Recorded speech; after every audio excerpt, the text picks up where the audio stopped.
नमस्कार, आप देख रहे हैं आज तक। आपके साथ मैं हूं अंजना ओम कश्यप। इस देश में बहस गर्म है और ये बहस है गौ माता पर। अब नया आरोप असदुद्दीन ओवैसी AIMIM के मुखिया ने यह लगाया है कि वही गाय उत्तर प्रदेश में तो मम्मी यानी मां बन जाती है बीजेपी के लिए, लेकिन उत्तर पूर्व के राज्यों में जहां पर उसे खाया जाता है या फिर केरल में जहां कई लोग उसे खाते हैं, वही गाय उनके लिए यमी यानी जबरदस्त स्वाद के हिसाब से बन जाती है। इसी मुद्दे पर आइए आपको रिपोर्ट दिखाते हैं, लेकिन उससे पहले आपको बता दें असदुद्दीन ओवैसी साहब AIMIM के मुखिया और सुब्रमण्यम स्वामी वरिष्ठ नेता भारतीय जनता पार्टी के हमारे साथ इस चर्चा में जुड़ने के लिए तैयार हैं। लेकिन पहले देख लीजिए इस रिपोर्ट को, उसके बाद बातचीत।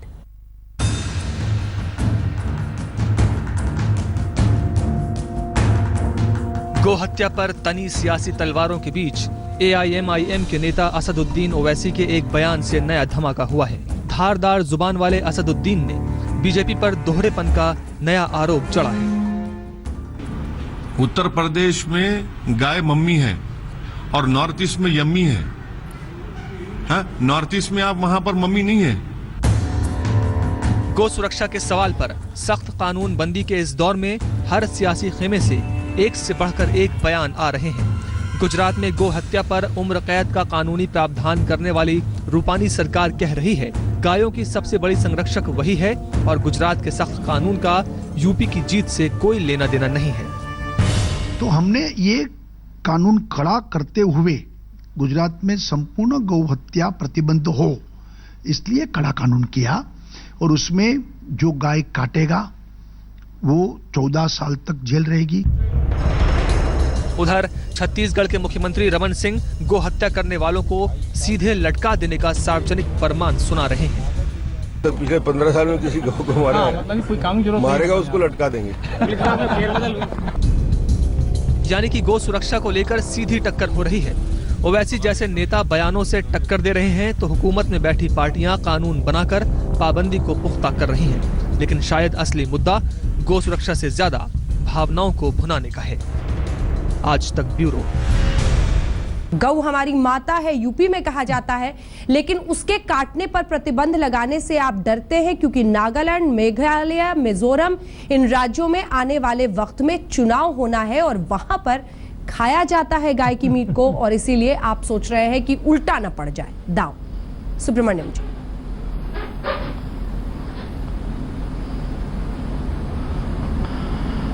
ये तो आपका आरोप है, ये तो सवाल नहीं है। हम कहते हैं हम डरते हैं। हम इस प्रक्रिया जो है, ये संविधान में जो लिखा हुआ है, उसमें जब हम एक चुनाव जीतते हैं तो सरकार बनने के बाद हमारी दायित्व बनती है कि संविधान को क्रियान्वित करने के लिए, और संविधान की जो धारा 48 में 48 में ये अनिवार्य है कि देश में गौ हत्या पर प्रतिबंध लगे। तो वो प्रांतीय स्तर पर लगाते जाएंगे। जैसे हमारी चुनाव में बढ़ेंगे, हम सेंट्रल से तो कर नहीं सकते, ये तो कंकरेंट लिस्ट में होने के कारण सेंटर से हम कोई थोप नहीं सकते। ये प्रांत के सरकारों को करना है। तो यूपी में जीते तो उत्तर प्रदेश में करेंगे। जहां हमारी सरकार बनी है वहां हम कर रहे हैं। तो जहां नहीं हमारी सरकार है हम थोप नहीं सकते। ठीक है। ओवैसी साहब, आपको बीजेपी की हर बात पर परेशानी है। वो गौ हत्या से गाय माता को बचाने की बात यूपी में कर रहे हैं, तो आपको लग रहा है कि उत्तर पूर्व में भी यही क्यों नहीं बोलते? ये क्यों नहीं कहा जा सकता कि जो प्रांतीय भावनाएं हैं या फिर धार्मिक भावनाएं हैं उसका सम्मान करके इससे बच रही है बीजेपी?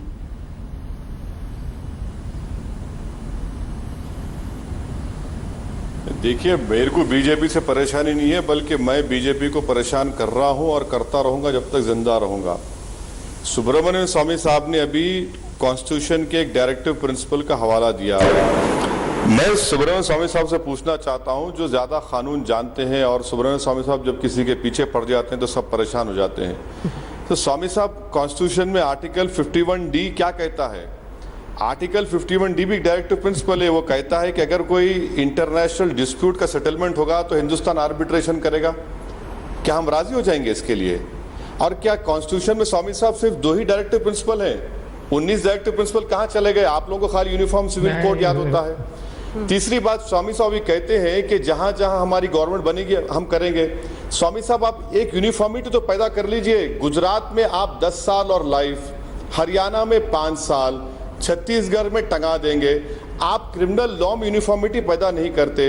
और फिर मुझे ये बताइए स्वामी साहब के गुजरात के चीफ मिनिस्टर ये कहते हैं कि दुनिया में मॉरल और स्पिरिचुअल डिग्रेडेशन को बचाने के लिए जरूरी है कि काउ स्लॉटर को बचाया जाए।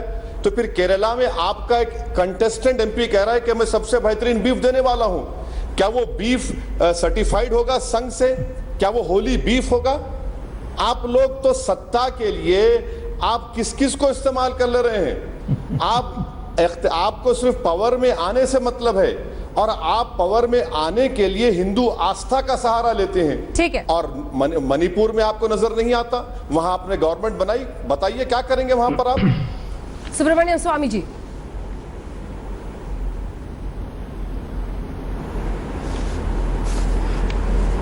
जहाँ तक मणिपुर है वहाँ तो निश्चित हम गौ हत्या पर प्रतिबंध लगाया। चीफ मिनिस्टर ने बयान भी दे दिया है कि मैं इसके पक्ष में हूँ, क्योंकि मणिपुर में एक वैष्णव की जो परंपरा है उसके अनुसार ये बहुत अनुकूल है। जहाँ तक ओवैसी जो हैं वो बीजेपी को जितना परेशान करें उससे हमें असर तो नहीं होगा, क्योंकि हम तो चुनाव जीतते जा रहे हैं। वास्तव में गौ हत्या पर प्रतिबंध लगनी चाहिए, जिस तेजी से जिस रफ्तार से करनी है। ये कोई बाहर के कोई हमें लोग आदेश नहीं दे सकते। हम जो समझते हैं कि व्यवहारिक तरीके से करना है उस तरीके से हम कर रहे हैं। उत्तर प्रदेश में हम करके दिखाया है। अभी ऐलान हो गया है छत्तीसगढ़ का और गुजरात का। गुजरात में कहा गया कि जो मैंने सेंट्रल पार्लियामेंट में एक प्रस्ताव लाई थी कि मृत्युदंड होना चाहिए, अब छत्तीसगढ़ में कहते हैं वो भी मृत्युदंड लगाएंगे, और गुजरात में कहते हैं कि लाइफ सेंटेंस देंगे। तो ये सारे प्रांतों में, हमारे प्रांतों में ये करते जाएंगे। और अभी हम आते पावर में 3 साल हुए हैं, 70 साल कांग्रेस ने देश को बर्बाद कर दिया। तो इसीलिए हम समझते हैं कि हमें जो करना है एक व्यवस्थित ढंग से करना है। ओवैसी साहब, ये भी एक सच्चाई है कि चाहे वो बूचड़ खानों का मुद्दा हो, चाहे वो गाय का मुद्दा हो, असदुद्दीन ओवैसी को लगता है कि ये वो मौका है, ये वो मुद्दा है जिसके जरिए मैं अपने आप को राष्ट्रीय स्तर का एक बड़ा मुस्लिम नेता बनाकर राष्ट्रीय परिदृश्य पर सीधे मोदी के सामने खड़ा हो जाऊंगा।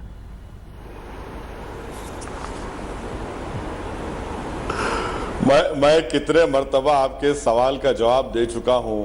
आपको शायद मजा आता है सवाल पूछने मुझे। मैं फिर से कह रहा हूं कि मैं कोई नेता नहीं बन सकता, ना बनना चाह रहा हूं। मैं एक छोटा सा सिपाही हूं। मैं तो सिर्फ एक्सपोज कर रहा हूं बीजेपी की हिपोक्रेसी को कि कॉन्स्टिट्यूशन में कहीं पर भी मजहब का जिक्र नहीं है, मगर बीजेपी इस तरह की हरकत करके बता रही है कि हिंदुस्तान को हिंदू राष्ट्र बनाना चाहती है। बताइए डायरेक्टिव प्रिंसिपल में कहां हिंदू रिलीजन लिखा हुआ है? कहां से लोग कानून बना दिए? अगर इतने बड़े बड़े विद्वान लोग बैठे हैं, बताइए हमको डायरेक्टिव प्रिंसिपल में कहां हिंदू रिलीजन लिखा हुआ है? और आप गुजरात में कानून बनाते हैं। अरे भाई, मैं पूछना चाहता हूं कि गुजरात में माया कोडनानी पे ऊपर जेल हो गई, वो बाहर निकल रही है। आपको गाय की फिक्र है? एक मिनिस्टर जिसके मातहत कई लोगों को मारा गया, पीटा गया, उनकी जानें चली गई, कोर्ट ने सजा दी, उसको आप लोग जेल में डालने की कोशिश नहीं करते। अब बताइए कौन सा इंसाफ की बात कर रहे हैं? कहां इंसाफ कर रहे हैं? और आपने सही पूछा सुब्रमण्यम स्वामी से कि अगर उनका आस्था इसमें है तो फिर नागालैंड में आस्था खत्म क्यों हो जाती, मणिपुर में खत्म क्यों हो जाती, गोवा में खत्म क्यों हो जाती? कि बताइए कहां? ये तो सिर्फ इस्तेमाल कर रहे हैं। सुब्रमण्यम जी, गाय का नाम लेकर इख्तिदार की कुर्सियों पर बैठकर सबकी आंखों में धूल झोंकना चाहते हैं। सुब्रमण्यम स्वामी जी, माया कोडनानी से लेकर गाय पर उन्होंने सवाल पूछ दिया है। उनका ये कहना है कि सत्ता का साधन बन गया है आपके लिए, भावनाओं के साथ उसे ऊपर लाना, हिंदुत्व को सामने प्लेट पर परोसना।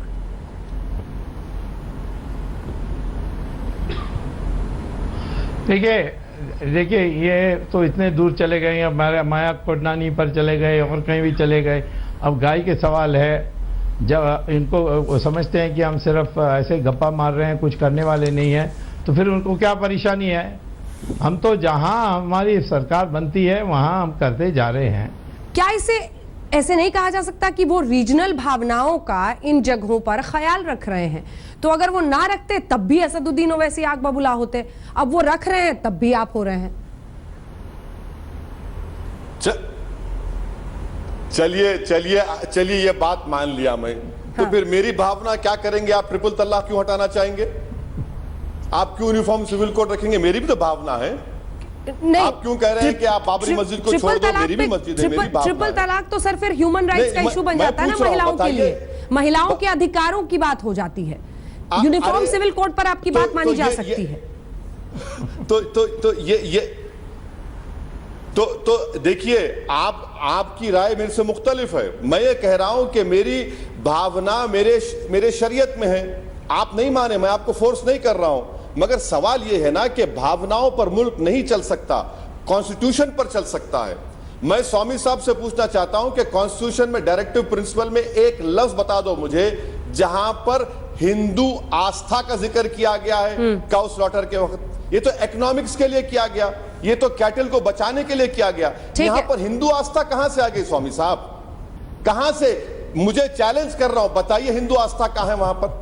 भावनाओं पर देश नहीं जलता। में कहां हिंदू आस्था बताइए आप। सुब्रमण्यम जी।